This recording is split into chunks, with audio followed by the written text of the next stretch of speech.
Good morning dear friend, welcome to my YouTube channel agriculture exam study with Vinod sir. Agriculture exam study with Vinod sir channel में आपका स्वागत है। उम्मीद करता हूं आप सब स्वस्थ होंगे, अच्छे होंगे।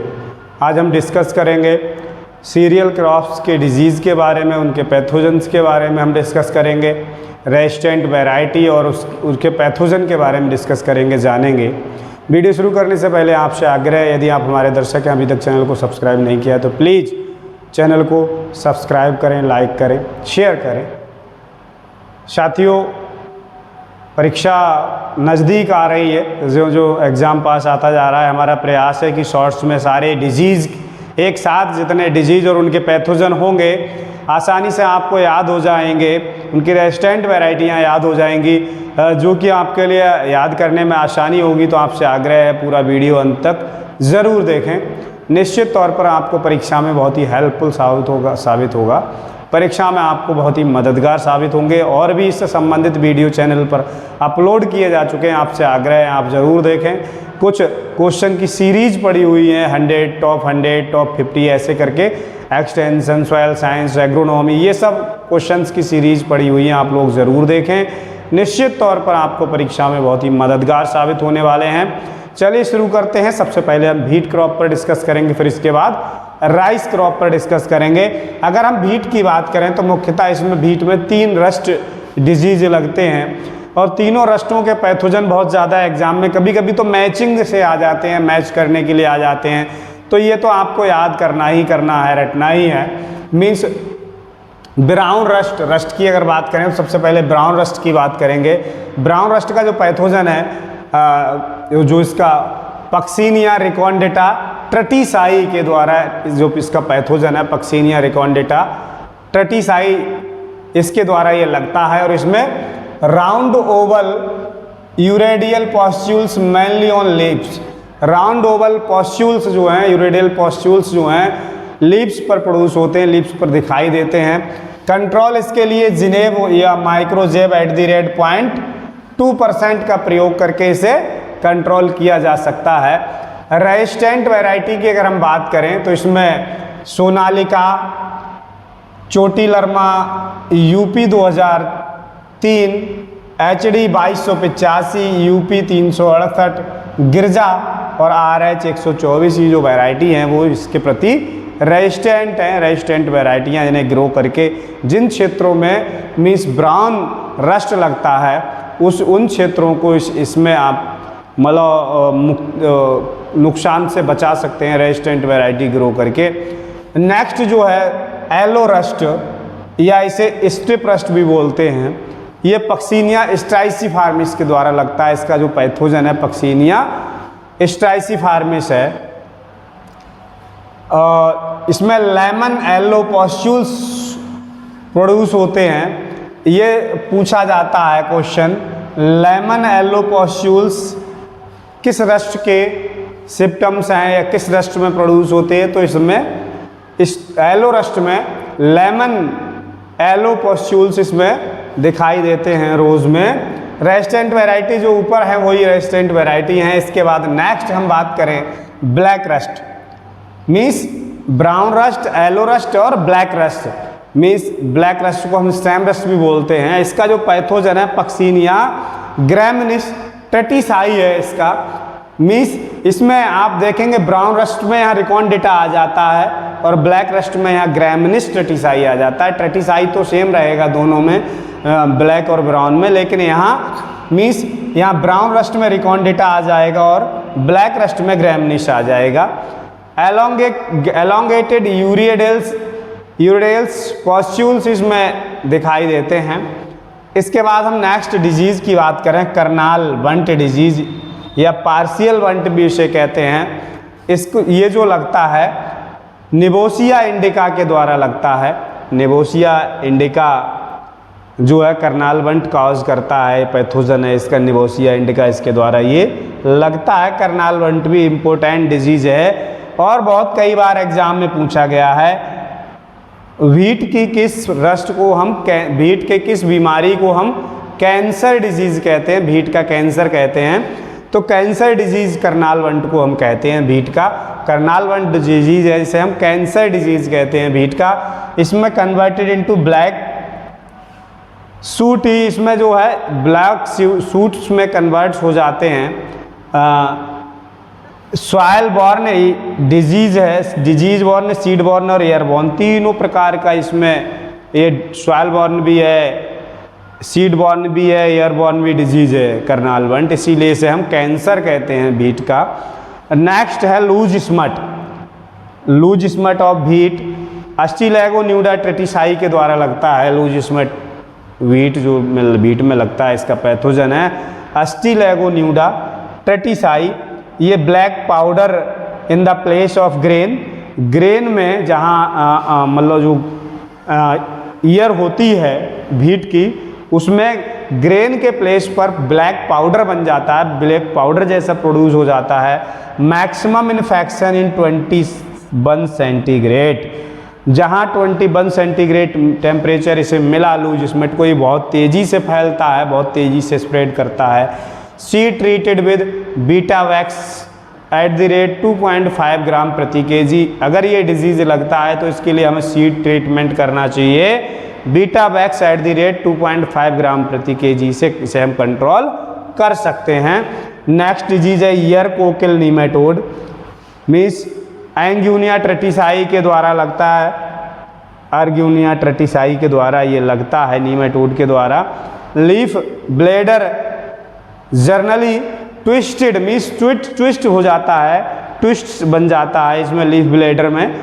और फ्लॉटेड सीड ऑफ, सीड को हम साल्ट सॉल्यूशन 20% का होगा उसमें छोड़ देंगे तो ये बीमारी इसके द्वारा कंट्रोल की जा सकती है। इसके बाद अगर हम बात करें टुंडू डिजीज, ये कोरिने बैक्टीरियम ट्रेटिसाई के द्वारा लगता है। इसमें स्लमी ऊज ऑन लीफ इनफ्लोरेसेंस पर स्लमी ऊज प्रोड्यूस होता है ये। इसके बाद हम बात करें राइस में हम बात करेंगे सबसे पहले इसका ब्लास्ट डिजीज बहुत ज़्यादा आता है, इसे हम रिचमैन डिजीज भी कहते हैं। रिचमैन डिजीज मीन्स अमीरों की बीमारी है, रिचमैन डिजीज जिसे बोलते हैं। ब्लास्ट डिजीज को ये पायरिकुलेरिया ओराइजी के द्वारा, ब्लास्ट डिजीज जो लगता है वो पायरिकुलेरिया ओराइजी के द्वारा लगता है। ब्राउन स्पिंडल आई बोट शेप्ड लीव्स पर, आई बोट शेप्ड लीव्स इस तरह की जो होती हैं इसकी लीव्स, इस पर बोट शेप जो है, बोट शेप बन जाती हैं, आई बोट शेप बन जाती हैं इस तरह से, आई बोट शेप बन जाते हैं वाइट कलर के, ब्राउन कलर की इसमें कन्वर्ट हो जाती है ये। और ये मोर स्प्रेड एट, जब 86 to 98 रिलेटिव ह्यूमिडिटी होगी और 20 सेंटीग्रेड टेम्परेचर होगा तो ये डिजीज़ बहुत तेज़ी से फैलता है। राइस के फील्ड में, धान के खेत में बहुत तेज़ी से ये फील्ड फैलेगा जैसे ही इसे फेवरेबल कंडीशन मिलेगी। Means 86 to 98 centigrade temperature relative humidity होगी और 20 सेंटीग्रेड टेम्परेचर होगा, वैसे ही ये डिजीज़ बहुत तेज़ी से फैलना शुरू कर देता है। इसके लिए सी ट्रीटेड विद एग्रोसान जीएन या थीरम एट द रेट 2% प्रति केजी के हिसाब से हम सीड को ट्रीटमेंट करें तो ये बीमारी से हम बच सकते हैं।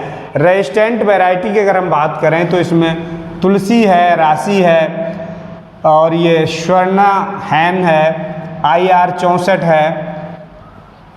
तो ये जो वैरायटी हैं ये हम ग्रो करके इस बीमारी को, इस क्षेत्र में ब्लास्ट डिजीज लगता है उसमें हमें रेजिस्टेंट वैरायटी ग्रो करनी चाहिए। वहीं अगर हम बात करें bacterial leaf blight, bacterial blight का जो डिजीज है इसे हम पुअरमैन डिजीज बोलते हैं। मीन्स दोनों ही ध्यान रखना है, ब्लास्ट को रिचमैन और बैक्टीरियल ब्लाइट को हम पुअरमैन डिजीज बोलते हैं जो कि ज़ैंथोमोनास ओराइजी के द्वारा लगता है। ब्लास्ट पायरिकुलेरिया ओराइजी के द्वारा लगता है और बैक्टीरियल जो ब्लाइट है वो ज़ैंथोमोनास ओराइजी के द्वारा लगता है। इसका पैथोजन है क्रैशेक occurs in early stages, early stage पर क्रैशेक्स दिखाई देते हैं। बैक्टीरियल ऊज प्रोड्यूस होता है इसमें, मोस्टली बैक्टीरियल ऊज प्रोड्यूस करते हैं। ऊज ज़रूर देखने को मिलेगा, अगर ऊज प्रोड्यूस हो रहा है तो समझ लेना ये बैक्टीरियल डिजीज है। तो इसमें येलो कलर के ऊज प्रोड्यूस होते हैं लीव्स पर। Problems nitrogen deficient in soil, जिन मृदाओं में नाइट्रोजन की कमी होती है, जिन सॉइल्स में नाइट्रोजन की डिफिशेंसी होती है, उन मृदाओं में बैक्टीरियल ब्लाइट बहुत तेज़ी से फैलता है, बहुत तेज़ी से उन मृदाओं में बीमारी लगती है। इसके लिए एग्रोमाइसिन 100 to 500 ग्राम्स 100 एग्रोमाइसिन और कॉपर ऑक्सीक्लोराइड, इनका जब हम प्रयोग करके हम इस बीमारी को एग्रोमाइसिन और कॉपर ऑक्सीक्लोराइड का प्रयोग करके हम बचा सकते हैं। इसके बाद हम बात करें टुंगरू डिजीज जो है राइस में टुंगरू वायरस जो डिजीज है वायरस के द्वारा लगती है, इसे हम किलर डिजीज भी बोलते हैं। टुंगरू डिजीज को हम किलर डिजीज बोलते हैं। इसका वेक्टर ग्रीन लीफ हॉपर है, ग्रीन लीफ हॉपर इसका वेक्टर है। Yellowing from tip to margin on old leaves, इसमें येलो कलर का टिप से मार्जिन की तरफ एलोइंग लीव्स पर दिखाई देती हैं पीली कलर की। और स्प्रे विद फ्यूरेडान के द्वारा इसे हम कंट्रोल कर सकते हैं, फ्यूरेडान का स्प्रे करके। रेजिस्टेंट वैरायटी है टुंगरू डिजीज़ के लिए विक्रमार्या वैरायटी जो है वो रेजिस्टेंट वैरायटी है टुंगरू डिजीज़ के। इसमें टुंगरू डिजीज़ लगता है, उसमें ये रेजिस्टेंट वैरायटी है। वहीं अगर हम बात करें फॉल्स स्मट भी बहुत ज़्यादा पूछा जाता है।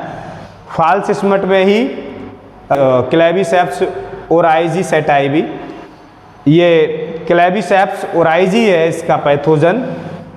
सेटाइवी क्लेबिसेप्स ओराइजी सेटाइवी इसका जो पैथोजन है फॉल्स स्मट का। तो ये हम बात करें ब्राउन स्पॉट की, इसके बारे में तो सभी परिचित होंगे, ये तो बहुत ही एग्रीकल्चर में फेमस डिजीज़ है ब्राउन स्पॉट हेलीमेंथ्योस्पोरियम ओराइजी। इसके द्वारा, इस बीमारी के द्वारा ही 1943 में वेस्ट बंगाल में फेमाइन आई थी। वेस्ट बंगाल में भुखमरी फैली थी, अकाल पड़ गया था इस बीमारी के कारण। हालांकि उसमें और भी कारण माने जाते हैं कि उस समय का जो गवर्नर जनरल था उसने बहुत ज़्यादा राइस को एक्सपोर्ट कर दिया था, राइस को, ये भी उसमें कारण माना जाता है। फ़िलहाल जो हम पढ़ रहे हैं वो तो हमें यही पढ़ना है, यही लिखा है कि भाई ब्राउन स्पॉट डिजीज़ जो है हेलीमेंथ्योस्पोरियम ओराइजी इसका पैथोजन है, इसके द्वारा होती है, जिसके द्वारा 1943 में वेस्ट बंगाल में एक फेमाइन आई थी हेलीमेंथ्योस्पोरियम ओराइजी के द्वारा। वहीं हम बात करें सीथ विलाइट की, राइजोक्टोनिया सोलेनाई के द्वारा सीथ विलाइट लगता है। मीन्स स्टेम से जो पत्ती लीव्स लगी होती है उसे हम सीथ बोलते हैं, वो बिल्कुल जलने लगती है, जलने जैसी हो जाती है, उसे हम सीथ विलाइट बोलते हैं। वो राइजोक्टोनिया सोलेनाई के द्वारा लगती है। ऐसे अफरा डिजीज़ की बात करें तो डिक्टाइलेंचस एंगस्टस के द्वारा ये लगती है, ये बीमारी कॉज होती है।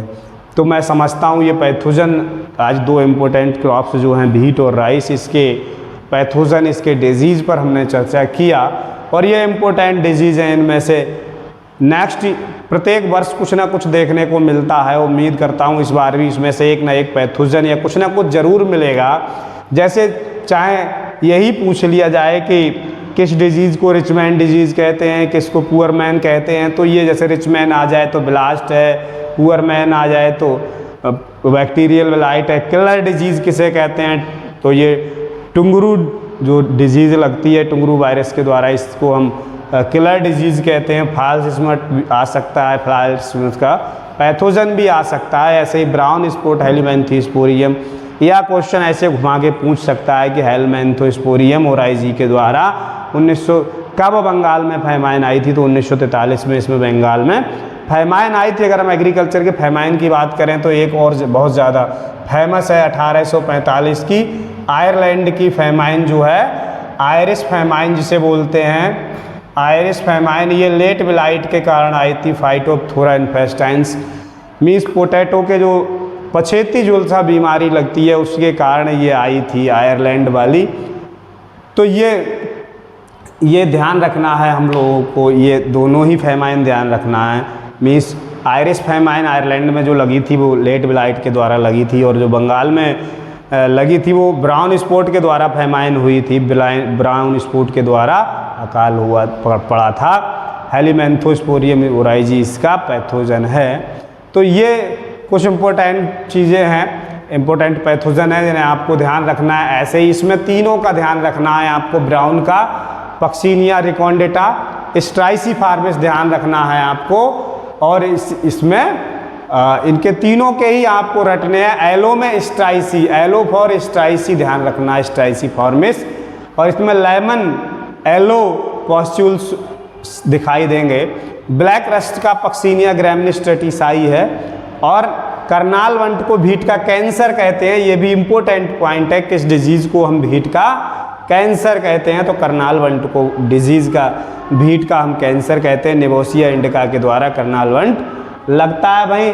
लूज स्मट जो अस्टिलैगो न्यूडाटेटिसाई के द्वारा लगता है, इसके लिए भी हमें ये भी ध्यान रखना है। एयर कोकिल नीमेटोड का भी ध्यान रखना है। तो इस तरह से आज के जो 2 क्रॉप्स हैं इनके पैथोजन कंप्लीट हुए। उम्मीद करता हूँ आप सबके लिए बहुत ही उपयोगी सिद्ध होंगे। Thank you. मिलते हैं कल नेक्स्ट वीडियो के साथ, नेक्स्ट टॉपिक के साथ। तब तक के लिए धन्यवाद।